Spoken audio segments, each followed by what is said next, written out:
À 77 ans, Gérard Depardieu, icône du cinéma français, reste au centre de toutes les attentions. Connu pour sa carrière légendaire, mais aussi pour sa vie privée tumultueuse, Depardieu a traversé des mariages, des relations passionnées et des paternités surprenantes. Aujourd'hui, il fait à nouveau la une en révélant quelque chose qui a choqué le monde entier. Que s'est-il passé dans sa vie personnelle et familiale pour susciter une telle onde de choc? Restez avec nous pour découvrir toute l'histoire incroyable de Depardieu. N'oubliez pas de liker, partager et vous abonner à notre chaîne pour ne rien manquer. En 1970, Depardieu épouse Élisabeth Guignot, qui devient sa compagne de longue date et la mère de ses 2 premiers enfants. Pendant leur mariage, ils ont 2 enfants, Guillaume Depardieu, 1971 à 2008, et Julie Depardieu, 1973 à. Guillaume, leur fils aîné, suit également une carrière d'acteur, mais sa vie fut marquée par de nombreux drames. Il a eu des problèmes de drogue et est tragiquement décédé des suites d'un accident de la route, laissant un profond chagrin dans la famille. Quant à Julie, elle est devenue une actrice accomplie, remportant plusieurs prix et poursuivant l'héritage artistique de la famille. Peu de temps après le divorce, Gérard Depardieu entame une relation avec l'actrice Carole Bouquet, qui durera de 1997 à 2005. Cette liaison a été suivie de près par les médias, les 2 partenaires étant des figures emblématiques du cinéma français. Cependant, cette relation ne dure pas et Depardieu continue de chercher une stabilité affective. Depuis 2005, Gérard Depardieu vit avec Clémentine Higou, romancière diplômée de Harvard, marquant un tournant dans sa vie personnelle. Cette relation est considérée comme plus stable et durable que ses précédentes, suggérant que Depardieu a trouvé un certain équilibre à ce stade de sa vie. En outre, Jean, avec Hélène Bizot, fille de François Bizot. Il est important de ne pas confondre cette Hélène Bizot avec l'actrice du même nom. La naissance de Jean a été rapportée par des médias tels que Paris Match et Phnom Penh Post. Cet événement montre que, même à un âge mûr, Depardieu continue de mener une vie familiale active et complexe. Dans l'ensemble, la vie conjugale et les relations de Gérard Depardieu reflètent l'image d'un homme passionné, impulsif parfois, mais profondément humain. Ses mariages et ses enfants avec différentes femmes, ainsi que ses relations durables avec Carole Bouquet et Clémentine Higou, témoignent de la richesse émotionnelle de sa vie privée. Ses expériences personnelles ont contribué à façonner l'homme Depardieu, à la fois père, compagnon et artiste en quête de liberté et de plénitude dans ses émotions. Aujourd'hui à Paris, l'image de Gérard Depardieu, l'homme qui a incarné avec force et intensité des personnages aussi variés que Cyrano de Bergerac, ou des icônes du cinéma international, vit peut-être l'un des chapitres les plus controversés de sa longue existence. Alors que l'acteur fête ses 77 ans, des révélations qui étaient longtemps restées dans l'ombre refont surface, bouleversant à nouveau la perception du grand public envers ce monument du 7e art. Il y a quelques années, Depardieu a déjà fait parler de lui, non seulement pour ses performances, mais aussi pour des comportements jugés déplacés ou choquants. Des plaintes déposées par plusieurs femmes à propos d'agressions et d'agissements sur des plateaux de tournage remontent à 2021 et même plus tôt, créant un dossier judiciaire complexe qui a capté l'attention des médias du monde entier. Dernier à Paris, le procès très médiatisé s'est ouvert devant le tribunal correctionnel, où Depardieu, malgré une carrière cinématographique colossale comptant plus de 250 films, a dû faire face à des accusations sérieuses de comportements sexuels inappropriés envers 2 collaboratrices sur un tournage. Dans ce même lieu chargé d'histoire judiciaire et artistique, plusieurs scènes d'audience ont été largement couvertes par la presse, révélant des témoignages détaillés que le public n'avait jamais entendus auparavant. Ce procès n'est pas un fait isolé. Il s'inscrit dans un contexte plus large de révélations et de débats publics sur le comportement des figures influentes dans l'industrie du cinéma, à une époque où le mouvement #MeToo a permis à de nombreuses voix de se libérer. Aujourd'hui, de nouvelles images d'archives viennent encore raviver le débat. Diffusées récemment à la télévision française, elles montrent des extraits de tournage où Depardieu, parfois entouré d'équipes entières, tient des propos ou adopte des gestes qui, dans le climat social et médiatique d'aujourd'hui, sont reçus avec stupeur ou indignation par une partie du public. Tout cela n'est pas seulement une affaire judiciaire ou une simple polémique, c'est une véritable remise en question de l'héritage d'un acteur adulé, quelqu'un qui a traversé les décennies en incarnant des rôles aussi puissants qu'émouvants, mais dont certaines attitudes personnelles, longtemps tolérées ou ignorées, sont désormais examinées à la lumière des normes actuelles. Mais ce n'est pas seulement dans les salles d'audience ou sur les plateaux que les révélations émergent. Élisabeth Guignot, son ex-épouse, figure discrète de sa vie personnelle pendant plus de 2 décennies, a récemment accepté de parler publiquement pour la première fois dans un documentaire diffusé en prime time. Elle y revient sur leur mariage, sur des silences qu'elle regrette et sur des facettes de leur relation que le public n'avait jamais connues. Né en 1948 à Châteauroux, Depardieu a gravi tous les échelons du cinéma, devenant une légende vivante non seulement en France, mais aussi à l'étranger. Mais aujourd'hui, à Paris, là où tant de grandes carrières cinématographiques trouvent leur apogée, c'est un homme aux multiples contradictions qui se retrouve sous les projecteurs, non cette fois pour un rôle, mais pour sa vie réelle. Les réactions du public sont divisées. Certains continuent à louer son talent et son impact culturel, tandis que d'autres estiment que les affaires judiciaires et les images désormais connues remettent en question la manière dont la société et l'industrie ont parfois fermé les yeux pendant trop longtemps. Cette dualité crée une tension dramatique qui rend l'histoire de Depardieu aujourd'hui encore plus fascinante, mais aussi douloureuse pour beaucoup. Alors que nous sommes aujourd'hui à Paris, au cœur d'une actualité qui continue d'évoluer, ce qui semblait autrefois appartenir à la vie privée d'un grand acteur s'est transformé en un débat public intense sur l'éthique, la responsabilité et l'héritage culturel. Avec de nouvelles images inédites, des témoins qui parlent pour la première fois et des révélations qui ébranlent les certitudes d'hier, cette histoire ne cesse d'évoluer. Avant d'être la légende du cinéma que le monde a connue dans les années 1970 et 1980, Gérard-Xavier Marcel Depardieu a vécu une enfance marquée par la pauvreté, l'abandon scolaire et des expériences de survie qui ont façonné son caractère et influencé sa vie d'adulte.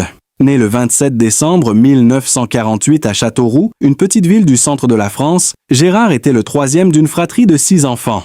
Sa famille vivait dans un modeste 2 pièces au 39, rue du Maréchal Joffre, dans un quartier ouvrier de cette commune de l'Indre. Son père, René-Maxime Lionel Depardieu, métallurgiste et sapeur-pompier volontaire, était souvent absent et souffrait d'une grave addiction à l'alcool. Sa mère, Anne-Jeanne Joseph Marillier, connue sous le surnom de la Lilette, était femme au foyer avec un tempérament dur, parfois violent avec les enfants. L'atmosphère familiale était donc déjà lourde et instable, bien avant que Gérard ne mette un pied dehors. Dès son plus jeune âge, Depardieu a été confronté à des difficultés extrêmes. Sa mère aurait tenté d'interrompre sa grossesse à l'aide de méthodes alors dangereuses, un épisode qu'il évoquera plus tard comme une métaphore de son instinct de survie. Sorti, béni d'être vivant, d'un environnement hostile, il a grandi avec cette impression profonde de devoir lutter chaque jour pour exister. Très tôt, il passe davantage de temps dans la rue que dans les bancs de l'école. À 13 ans, il abandonne complètement sa scolarité, presque analphabète, avec une diction difficile qui le suivra jusqu'à l'âge adulte. Ses premiers emplois seront modestes. Il travaille dans une imprimerie locale pour aider financièrement sa famille, mais ses jours ne suffisent maintenant pas à combler son besoin de gagner sa vie. C'est à cette période que des aspects de son adolescence, longtemps tus, ont commencé à émerger dans ses propres récits et dans des archives rares. Dans sa biographie, Depardieu confie qu'il a parfois dû compter sur des moyens extrêmes pour survivre à Châteauroux, allant jusqu'à fréquenter activement les zones proches de la base aérienne américaine installée non loin de là. Il y proposait et échangeait de l'alcool ou des cigarettes contre de l'argent, mais aussi se retrouvait impliqué dans des petites malversations pour gagner quelques francs. Certaines révélations plus crues publiées dans des sources d'archives et reprises récemment par des médias remettent en lumière des détails jusqu'alors méconnus de son enfance. Selon ses écrits, tirés de sa propre autobiographie, Depardieu aurait, très jeune, commencé à se prostituer pour survivre, profitant de son apparence physique précoce pour attirer des clients bien plus âgés que lui. Il avoue lui-même que cet épisode a été l'un des premiers signes d'une vie personnelle complexe, où le besoin de subsister côtoyait très vite des expériences qu'aucun enfant ne devrait vivre. Son éducation chaotique et son rapport au monde extérieur l'ont également poussé à s'engager dans des activités à la limite de la loi, vol à l'étalage, petit cambriolage, contrebande de cigarettes et d'alcool auprès des soldats étrangers de passage. Toutes ces expériences ont fait de Depardieu un garçon des rues bien plus qu'un adolescent studieux. Néanmoins, une lumière est apparue dans ce tableau sombre lorsqu'il rencontre Michel Pilorget, un camarade légèrement plus âgé et issu d'un milieu plus stable. En 1965, alors que Gérard avait 16 ans, Pilorget l'invite à Paris, une ville qui, à l'époque, représentait pour lui une promesse d'évasion, autant qu'un défi impossible. C'est cette décision qui va déclencher un tournant radical dans son existence. Arrivé dans la capitale française, il découvre le théâtre de façon presque accidentelle. En accompagnant Pilorget au cours du Théâtre national populaire, il est repéré par un professeur qui l'encourage à monter sur scène malgré son bégaiement et son manque d'éducation formelle. Cette première expérience sur les planches, dans un environnement totalement étranger à son monde d'origine, le marque profondément et allume en lui la passion du jeu. Progressivement, il commence des cours de théâtre et de diction, tout en gagnant sa vie comme vendeur ambulant, luttant contre son handicap linguistique et son manque de culture académique.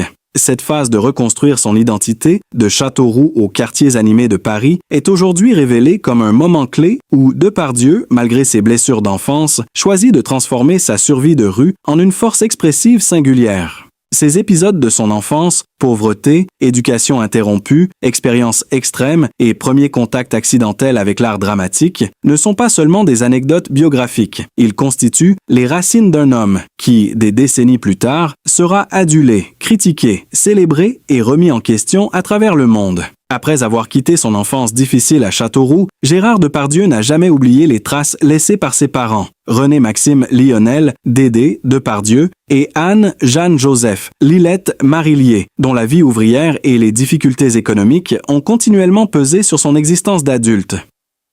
Sa mère, femme au foyer sous tension permanente dans un foyer de 6 enfants, et son père, métallurgiste alcoolique, ont marqué la psyché du futur géant du cinéma bien plus qu'il ne l'a jamais admis publiquement. Les révélations biographiques rapportent que sa mère lui aurait confié qu'elle avait envisagé, dans la misère de l'après-guerre, d'interrompre sa grossesse avec des aiguilles à tricoter, un souvenir macabre qu'il a inspecté en silence toute sa vie. Alors qu'il construisait une carrière internationale, Depardieu a souvent évoqué, parfois avec humour, parfois avec gravité, l'influence de ses parents sur sa manière d'être père lui-même. Mon seul modèle pour être un père, c'était mon père, a-t-il reconnu dans des entretiens repris par Paris Match, admettant implicitement les failles de ses propres repères affectifs. En 1970, à Paris, Depardieu épousait Élisabeth Guignot, actrice et future co-vedette dans plusieurs films aux côtés de lui, scellant une relation à la fois artistique et familiale qui allait donner naissance à 2 enfants. Guillaume en 1971 et Julie en 1973. Leur fils aîné, Guillaume Depardieu, est lui-même devenu acteur et a connu une trajectoire aussi brillante que tumultueuse. Né à Paris, il fait ses premiers pas à l'écran dès l'âge de 3 ans aux côtés de son père. Mais sa vie adulte est marquée par des excès, des problèmes de dépendance et un grave accident de moto en 1995 qui mènera à l'amputation d'une jambe. Malgré une réconciliation publique avant sa mort, leur relation fut longtemps conflictuelle, et Depardieu, lui-même, évoquait dans son autobiographie des regrets profonds quant à son rôle de père. Guillaume finira tragiquement par s'éteindre à Garches à 37 ans, des suites d'une pneumonie compliquée par son état de santé fragile, laissant derrière lui des questionnements douloureux sur l'impact de leur histoire familiale. La fille cadette, Julie Marion Depardieu, née à Boulogne-Billancourt, est devenue une actrice reconnue à part entière. Indépendante et déterminée, elle a su se construire loin de l'ombre imposante de son père.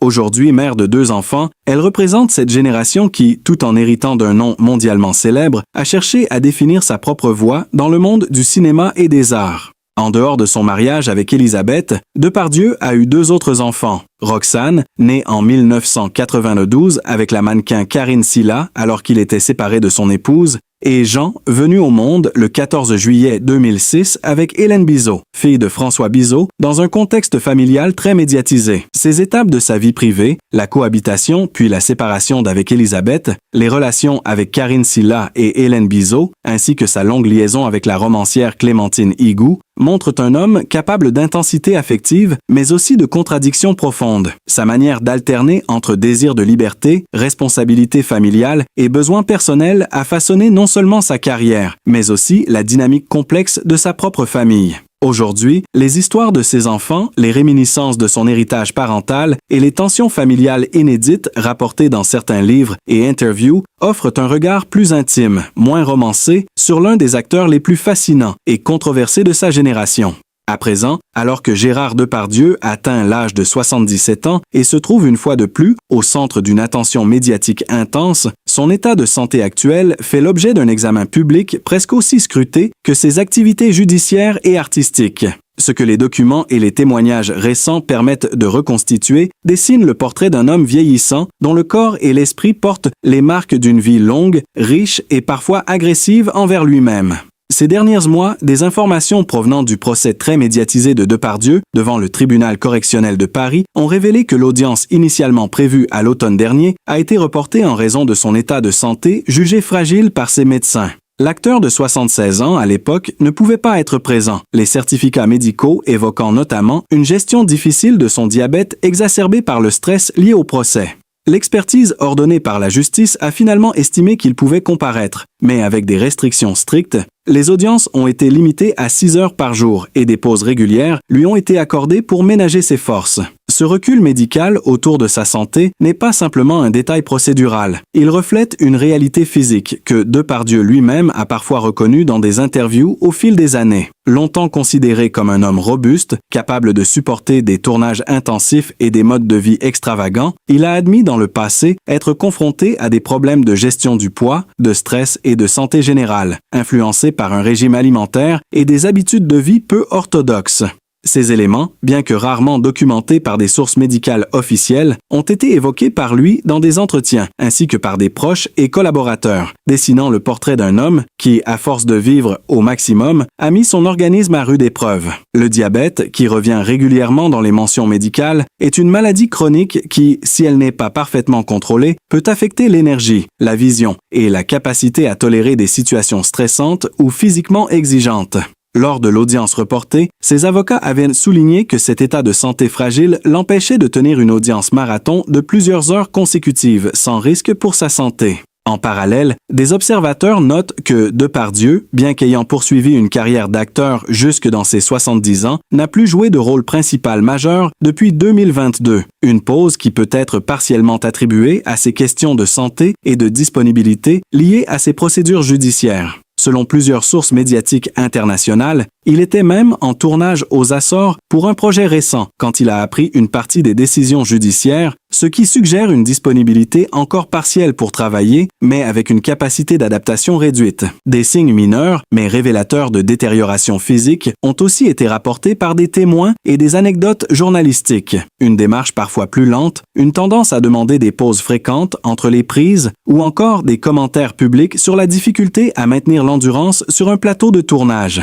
Ces éléments montrent un homme qui, malgré son entraînement d'acteur et sa stature imposante, doit aujourd'hui composer avec des limites corporelles que l'âge impose à chacun. Au-delà de la seule santé physique, c'est aussi l'impact psychologique de toutes ces années au centre de l'attention publique qui constitue un facteur non négligeable.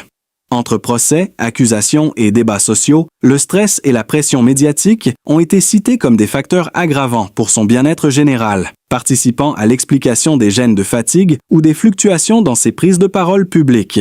Ces révélations, intégrées dans le contexte de sa vie actuelle à Paris et durant ses engagements professionnels, montrent un Gérard Depardieu vieillissant qui tente de concilier exigences judiciaires, obligations professionnelles et réalité corporelle. Alors que le public continue de s'intéresser à ses apparitions et à son parcours controversé, la question de la santé de l'acteur reste un élément majeur de son actualité, façonnant non seulement sa capacité à travailler, mais aussi la manière dont il est perçu par le public et par les institutions. À travers les décennies, Gérard Depardieu a traversé des épreuves que peu d'entre nous peuvent imaginer, entre les blessures d'enfance, les défis de la célébrité et les turbulences de sa vie familiale. Derrière l'image imposante de l'acteur au charisme légendaire se cache un homme humain, fragile et sensible, qui continue à naviguer entre les pressions du monde public et les réalités personnelles de la vieillesse. Prendre un moment pour se rappeler cette dimension humaine, pour ressentir de la compassion et de l'empathie, nous permet de voir non seulement la légende, mais l'homme derrière la renommée. Aujourd'hui, en suivant ses hauts et ses bas, en observant ses efforts pour préserver sa santé et maintenir ses liens familiaux malgré les difficultés, nous pouvons mieux comprendre les complexités de l'existence et l'importance de la tolérance et de la compréhension. Chacun de nous a ses propres luttes silencieuses, et voir une icône mondiale montrer autant de vulnérabilité rappelle combien la vie peut être exigeante, peu importe le succès ou la reconnaissance publique. Si vous ressentez de l'empathie pour Gérard Depardieu et pour tous ceux qui affrontent des moments de fragilité et de doute, partagez ce sentiment avec d'autres. Soutenir ceux qui nous touchent par leur humanité, même à travers un écran, c'est aussi créer une communauté où la bienveillance et la compréhension priment sur le jugement. En likant, en partageant